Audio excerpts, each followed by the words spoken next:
Astro Rajaram Trichy 2024 குரோதி தமிழ் புத்தாண்டு பலன் மீனராசி பார்க்க இருக்கிறோம். புத்தாண்டு பலனாலே குரு சனி ராகுகேதுடைய இருப்பை வைத்து அடுத்து பயிற்சி ஆகக்கூடிய நிலையில் வைத்து தான் வந்து ஆண்டு பலன் சொல்லப்படுகிறது. இந்த குரோதி புத்தாண்டானது 14ஆம் தேதி 14ஆம் தேதி வந்து இந்த குரோதி புத்தாண்டு வந்து பிறக்கிறது. ஏப்ரல் 14. எனவே இந்த குரோதி புத்தாண்டினால் மீனராசிக்கு ஏற்கனவே ஜென்ம ராகு, கடுமையான மன அழுத்தம், மனச்சோர்வு, வலி, வேதனை, அசிங்க, அவமானம், உடல் ரீதியாக மன எதிர்மறை சிந்தனை, மன அமைதி கிடைக்காத சூழ்நிலை அனைத்தையும் கொண்டு இருக்கிறார். அசைதி, நரம்பெல்லாம் வலிக்கும், டயர்டாக இருக்கும், எதையும் சிந்திக்கக்கூடிய அந்த எண்ணத்தை கொடுக்காது. ஆக்ரோஷ் தேவையில்லாத முன்கோபத்தை கொடுக்கும். ஏற்கனவே வந்து சனிபான் வேற விரயஸ்தானத்திலிருந்து தனஸ்தானத்துக்கு தடம் போட குடும்பம் பொருளாதாரம் அடுத்தையும் எடுத்துக்கொண்டு இருக்கிறார். 6ஆம் இடத்தை பார்த்து நோய் நொடி பிரச்சனை, வம்பு, வழக்கு, அசிங்க, அவமானம், கோர்ட்டு மாறி வழக்குகளை கலந்து சஞ்சரித்து கொண்டு இருக்கிறார். பாகிஸ்தானத்தை பார்த்து பாக்கியம், அதிர்ஷ்டம், பூர்வீக சொத்தில் பிரச்சனை, தாப்பனார்கள் தெரியான பிரச்சனை, குற்றா உறவு, சொந்தம், பந்தம் அனைத்தையும் வந்து கெடுத்து கொண்டு இருக்கிறார். சரி, குரு பயிற்சி வந்து உங்களுக்கு வந்து ஒரே ஒரு கிரகம் தான் பயிற்சியாக இந்த குரோதி புத்தாண்டில் 3ஆம் இடத்திற்கு செல்லக்கூடிய குருவால் எந்த பிரயோஜனமும் இல்லை. அனைத்தையும் இழந்து விடுவீர்கள்.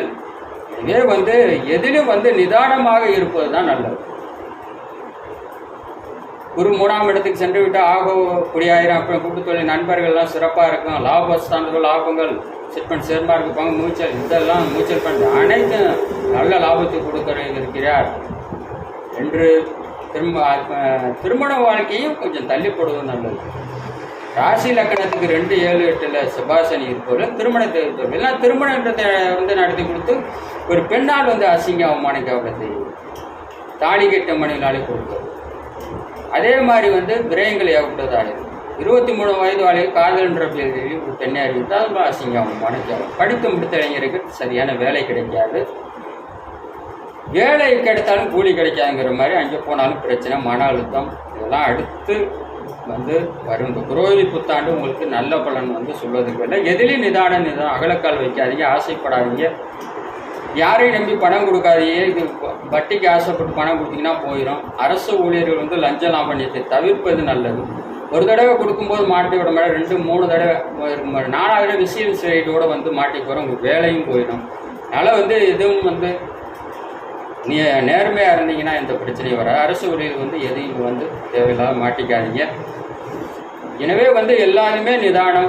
உங்கள் பிள்ளைகளையும் உங்கள் கண்காணி விரைச்சனி நடக்குது, ஜெம்பச்சனி, குழந்தை ஹாஸ்டலில் கொண்டு வெளியே விட்டுட்டா வந்து பிரச்சனை, அதெல்லாம் வந்து ஆகாதுங்க. இடத்துல வந்து குழந்தைகளை உங்கள் கண்காணிப்பில் வைத்துக் கொள்ளுங்கள். ரோடு கிராஸ் பண்ணுற இடம், போகிற இடம், வர இடம்லாம் வந்து உங்கள் கண்காணிப்பில் வைத்துக் கொள்வது தான் வந்து நல்லது. ஏன்னா அடுத்து வந்து குரோதி புத்தாண்டானது உங்களுக்கு வந்து குரோதி புத்தாண்டு நல்ல பலன்களை கொடுக்கக்கூடிய அமைப்பில் இல்லை. எதிலும் நிதானம், அகலக்கால் வைக்காமல், எதிலும் ஆசைப்படாமல், யாரை நம்பி பணம் கொடுக்காமல், சொந்த தொழில் எதுவும் செய்யாமல், கூட்டு தொழில், நண்பர்கள் இந்த சேர்ந்து தொழில் செய்கிறது, இதை அனைத்தையும் விட்டு விடுங்கள். வேலை கிடைத்தால் வேலைக்கு போகலாம். வேலை இல்லாமல் இருந்தால் வீட்டில் இருந்தால் கூட வட்டிக்கு வாங்கி சாப்பிட்டா கூட அவளுக்கு கடன் வராது. சுத்தமாக எல்லாத்தையும் முடிச்சு விட்டோம், ஒன்றும் இருக்காது. இதை மீறி எதுவும் வந்து செய்யும்போது கடுமையான வந்து கடன் தொகையை கொடுத்து சூசைடு எண்ணம், எதிர்மறை சிந்தனை எல்லாம் வந்து கொடுக்கும். சூசைடு எண்ணமும் வரும். இதுக்காக வந்து தவறான முடிவுக்கு போயிடாதீங்க. ஏன்னா வந்து எதுவுமே நிரந்தரம் இல்லை. இன்பமும் நிரந்தரம் இல்லை, துன்பமும் நிரந்தரம் இல்லை, பணமும் நிரந்தரம் இல்லை. இதே வந்து எதிர் நிதானமாக இருப்பவர்களை இந்த குரோதி புத்தாண்டு மிகப்பெரிய வந்து கெடுபலன் இல்லாமல் தப்பித்துக் கொள்ளலாம். ஆசைப்படாதே அகலக்கால் வைக்காமல் இருக்கும்போது ஓரளவு வந்து கெடுபலன் வந்து உங்களுக்கு இருக்காது என்று கூறி மீண்டும் 2026 2024 பிரதமர், 2026 சட்டசபை தேர்தல் முதல்வர் யூடியூப்பில் போய் தமிழ் அடிச்சிங்கன்னா என்னுடைய சேனல் அஸ்டோ ராஜாராம் சப்ஸ்கிரைப் பண்ணி எனக்கு வீடியோ வருங்க. 15வது இடத்துல இருக்குது.